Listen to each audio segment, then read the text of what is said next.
1 year after Roe v. Wade's reversal, the anti-abortion front is intensifying its war on women's bodies. In North Carolina, a new law has just gone into effect that restricts most abortions after 12 weeks of pregnancy, bringing its limit down from 20 weeks. Anti-choice conservatives know abortion bans are unpopular among Americans. Remember, their extremist stance cost them dearly in the midterms. And so they're relying on a tactic we've seen with voting rights. They can't win, so they cheat. That tactic is underway in several red states, such as Ohio, where Republican lawmakers set up an August special election to decide whether to make it harder to amend the state constitution. Make no mistake, this scheme is about abortion. For more than a century, Ohio voters could amend the state constitution with a simple majority of more than 50% of the vote. But this special election will decide whether future amendments will instead need the approval of 60% of the electorate.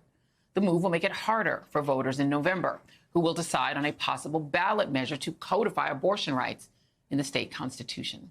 Joining me now is Kelly Copeland, Executive Director of Pro-Choice Ohio, and Aaron Haynes, MSNBC political contributor and editor-at-large for the 19th. Thank you both for being here. Ms. Copeland, let's talk about this. Who is behind this move to make it a 60% threshold in Ohio? And do you agree, am I right or wrong, that this is about abortion? It is, of course, about abortion, just as you've said and just as they've admitted. We have a state that is controlled by a gerrymandered legislature, and they don't want you to have a voice in your reproductive health care decisions or in your governance. That's why they've put this special election on the August ballot, because they know that Ohioans are poised to vote to amend our state constitution so that we have guaranteed reproductive rights going forward. But they think that they're going to lose. And frankly, I do too. That's why they're trying to change the rules. That's why they're putting a special election on in August, a time when many people are on vacation, because they want to change the rules. They want to say, oh, we've had 100 years of majority rule, one person, one vote, but we're not going to do that anymore. We're going to ask you to dilute your voice and only, be able to pass things by 60%. It's the most clear indication I've ever seen from them that they know they're out of step with Ohioans. Well, let's go through this.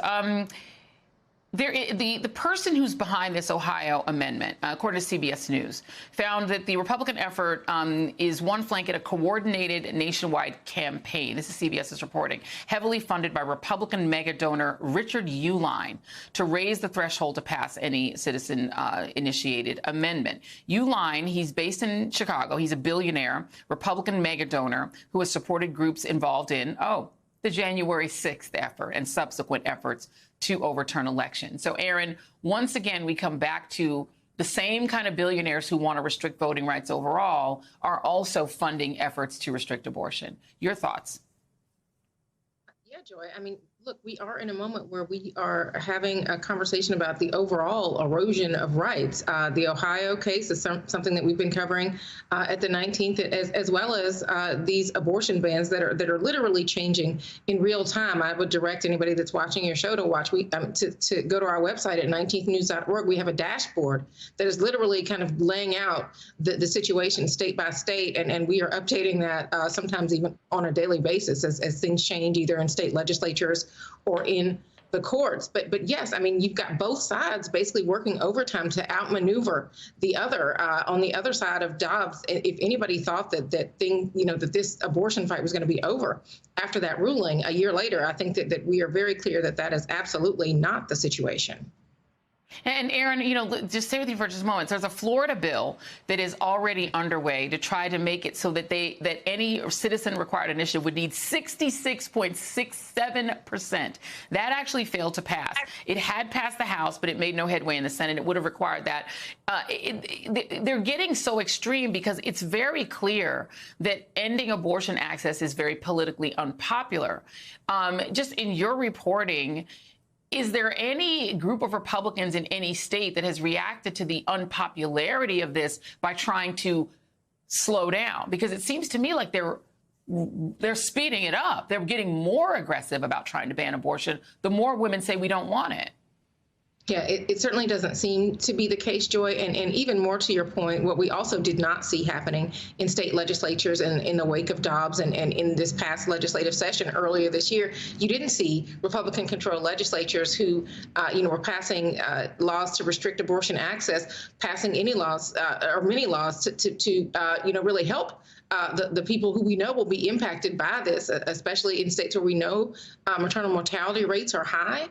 This is a discrepancy that the vice president has pointed out, continues to point out, in trying to help voters understand what the stakes really are headed into next year, but really not only what people's access is to abortion, but to reproductive care overall. Right now, especially in that region of the country. You've got North Carolina just Saturday passing the 12-week ban that they passed going into effect after a federal judge let that go forward. There are very few places in the South right now where people, are able to get access to abortion in a timely manner, and clinicians are worried about what impact that's going to have on safety and access to reproductive care. And we know that we've seen, Kelly Copeland, in states that have banned abortion, you're also seeing OBGYNs leave the state and people who are going through medical school declining to take residencies in states that have abortion bans, because nobody wants to take a job in which they could be sued or end up in prison for giving people health care. In abortion, there's a 22-week ban right now. Patients, because you've had two back-to-back very far right-wing anti-abortion governors, back-to-back, your last two governors, Republican governors. Patients have to make 2 trips in order to get an abortion, and there has to be parental consent for minors. So Ohio's already a tough state to get an abortion. How is the mobilization going to try to get enough people, a critical mass, to vote in this off-year, off-month election to make sure that you don't wind up with a 60% requirement to pass this initiative in November? Well, you're so right. I mean, Ohio is on the front lines for abortion rights in America this year. And that's why the Ohioans for Reproductive Freedom, which I'm proud to be a part of, is a coalition of Ohioans who have, put together thousands and thousands of volunteers who have collected hundreds of thousands of signatures. And we're going to make history on Wednesday when we file those signatures to qualify for the ballot to put a constitutional amendment on the ballot in November for Ohioans to be able to say, we will never again be under the tyranny of abortion restrictions like we have been this time last year, where people were being forced to flee Ohio. But that will never happen again. And that's why we really need everyone's help. We need people to visit us at ohioansforreproductivefreedom.org to find out how to get involved in this campaign. We're mobilizing thousands of people. And frankly, it would be great if people could chip in a few dollars because, as you mentioned, we're up against some billionaires who have no problem attacking democracy so that they can make the decisions for all Ohioans instead of us making them for ourselves. And we are determined.